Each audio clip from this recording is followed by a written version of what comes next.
आज हम लोग पर्यावरण संरक्षण पर चर्चा करेंगे। प्रकृति रक्षति रक्षिता, यह सर्वमान्य सिद्धांत है कि यदि हम प्रकृति की रक्षा करेंगे तो वह हमारी रक्षा करेगी। मनुष्य एवं प्रकृति का संबंध अत्यंत गहरा है और चिरकालिक है। हरी भरी धरती, महकती हवा और मीठा निर्मल जल मनुष्य को प्रकृति से मिले ये अनुपम वरदान हैं। ये वरदान मनुष्य का जीवन बनाए रखने की अनिवार्य शर्त भी है। मनुष्य स्वयं प्रकृति का एक अंश है। जिन तत्वों से प्रकृति का जन्म हुआ वह सभी तत्व मनुष्य के निर्माण में भी सहायक हैं। क्षिति जल पावक गगन समीरा, पंच रचित यह अधम शरीरा, अर्थात प्रकृति की संरचना 5 तत्व क्षिति जल पावक गगन और समीर से हुई है। प्रकृति ने जीव के लिए स्थल, जल और वायु के रूप में एक विस्तृत आवरण निर्मित किया है, जिसे हम पर्यावरण की संज्ञा देते हैं। भूगोल परिभाषा कोश के अनुसार चारों ओर उन बाहरी दशाओं का योग जिसके अंदर एक जीव अथवा समुदाय रहता है या कोई वस्तु रहती है, पर्यावरण कहते हैं। एजी टांसले के अनुसार प्रभावकारी दशाओं का संपूर्ण योग जिसमें जीव रहते हैं पर्यावरण कहलाता है। विद्वान रास के अनुसार पर्यावरण वह बाह्य शक्ति है जो प्रभावित करती है।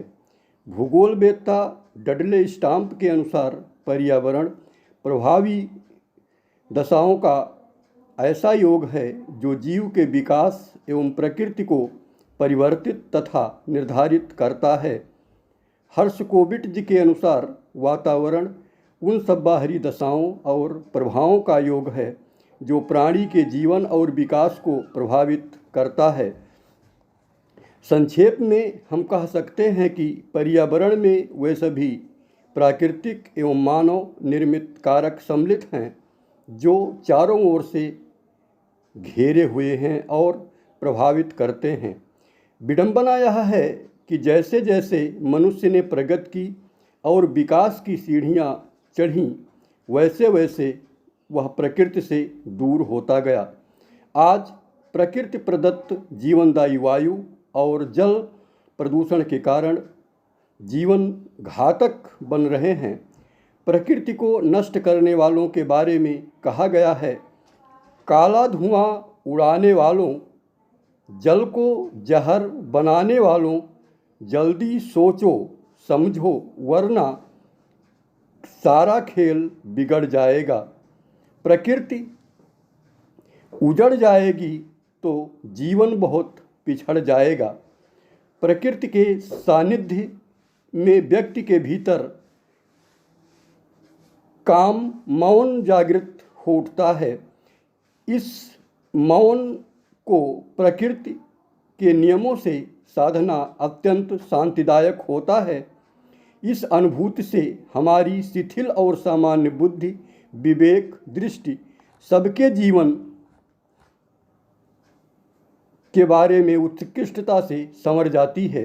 जीवधारी चाहे छोटा हो या बड़ा, शांत हो या शोर मचाने वाला, प्रकृति सभी को मिलजुल कर साथ बढ़ने का मौका देती है। परंतु अभी चिंता है कि प्रकृति के साथ जुड़कर एक संतोषदायक जीवन की संभावना नहीं बढ़ रही है। मिट्टी के कटाव एवं उत्पादकता में कमी से भूख एवं पोषण की समस्या विकराल रूप धारण कर रही है एवं मरुस्थलीकरण बढ़ रहा है। वैश्विक भूखमरी सूचकांक 2020 में भारत को 107 देशों में 94वें स्थान पर दिखाया गया है। भारत को विश्व की एक महाशक्ति बनाने के लिए कुपोषण को जड़ से खत्म करना होगा। भावी पीढ़ियों को कुपोषण और उसी के चलते बीमारियों से बचाकर ही एक नए भारत के निर्माण की नींव रखी जा सकती है। जीवन के लिए सबसे जरूरी जल प्रकृति प्रदत्त अनमोल उपहार है। जल शक्ति मंत्रालय की ओर से शुरू किए जाने वाले अभियान कैच द रेन को सफल बनाने होगा।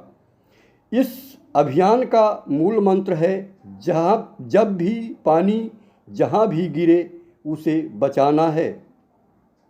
जल स्रोतों की सफाई, वर्षा जल का संचयन करना है तथा उन्हें प्रदूषण मुक्त बनाना है। वन भी प्रकृति की अनुपम देन है। वन विश्व के लिए वातानुकूलन तथा जमीन के लिए आवरण का काम करते हैं।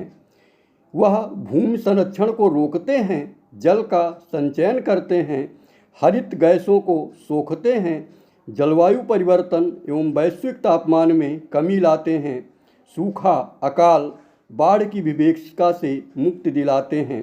वैदिक मुनियों ने राष्ट्र के सांस्कृतिक सौंदर्य मूलक एवं आर्थिक विकास में वनों की भूमिका आवश्यक मानी थी। तमाम धर्मों में वनों के महत्व को स्वीकारा गया है।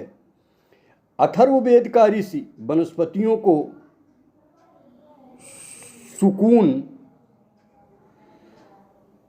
जीत मांगता है। मनुस्मृति के आचार्य राजाओं के लिए पर्यावरण संरक्षण का निर्देश देता है, लेकिन भौतिकवादी जीवन दर्शन आर्थिक विकास को बढ़ाने, कृषियेतर कार्य को बढ़ाने, नगरीकरण को बढ़ाने आदि के लिए बड़े पैमाने पर वनों को काटा जा रहा है। संप्रति वन विनाश एक प्रमुख समस्या के रूप में मुखर हो गया है। यद्यपि पारिस्थितिक संतुलन के लिए कुल भौगोलिक क्षेत्रफल के न्यूनतम 33% पर वन होना चाहिए, लेकिन विश्व के कुछ क्षेत्रों को छोड़कर समूचे विश्व में यह मानक पूरा नहीं होता। संयुक्त राष्ट्र संघ के एजेंडा 2030 के 15 में टिकाऊ वन प्रबंधन पर जोर दिया गया है।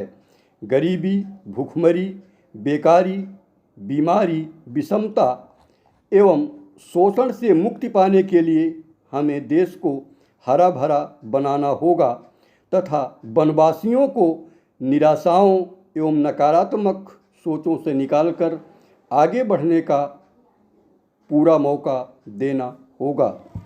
जैविक संपदा किसी भी राष्ट्र की अनमोल धरोहर होती है। जैव विविधता के मामले में भारत की गणना विश्व के संपन्न राष्ट्रों में की जाती है। फिर भी लिविंग प्लानेट रिपोर्ट 2020 के अनुसार 1970 से 2016 के बीच लगभग 60% पशु, पक्षी, जलचर तथा सर्प एवं मछलियों की संख्या में कमी आई है। जानवरों और पौधों की अनेक प्रजातियां विलुप्त हो रही हैं। हम लोगों के सामने ही अनेक पेड़ पौधे, अनेक फसलों की वैरायटी नष्ट हो गई। अतः हम अपने जैव विविधता संरक्षण एवं संवर्धन द्वारा अपनी राष्ट्रीय धरोहर को बचा सकते हैं। प्रकृति का संतुलन बनाए रखने के लिए यह अनिवार्य है।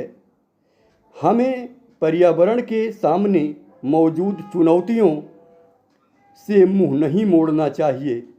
पृथ्वी के बढ़ते तापमान के कारण ही विभिन्न प्राकृतिक आपदाओं का आगमन हो रहा है।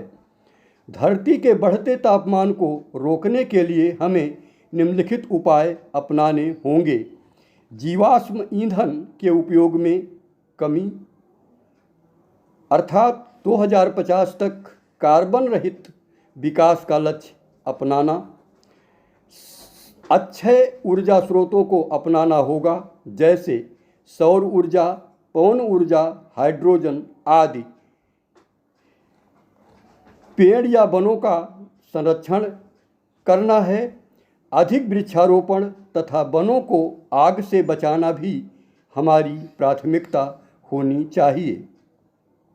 प्लास्टिक कूड़ा कचरा का समुचित उपयोग एवं प्रबंधन करना है।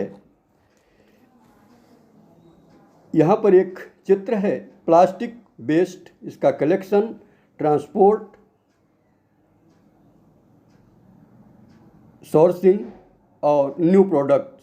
तो इस प्रकार से अगर हम ये क्रिया करेंगे तो प्लास्टिक का पुनरुपयोग हो जाएगा।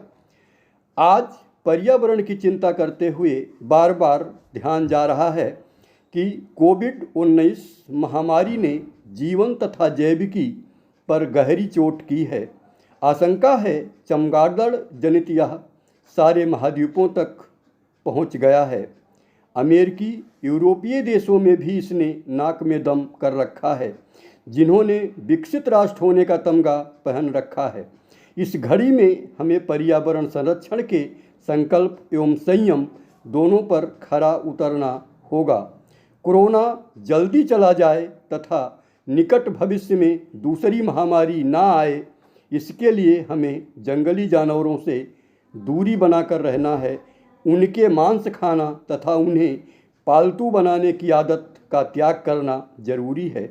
हरित मानसिकता अपनाकर हमें देश को हरा भरा तथा जैविक विविधता के संरक्षण एवं संवर्धन का प्रयास करना होगा। कोविड महामारी ने पारिस्थितिकी तंत्र की बहाली की वैश्विक आवश्यकता को हम सबके समक्ष उजागर कर दिया है।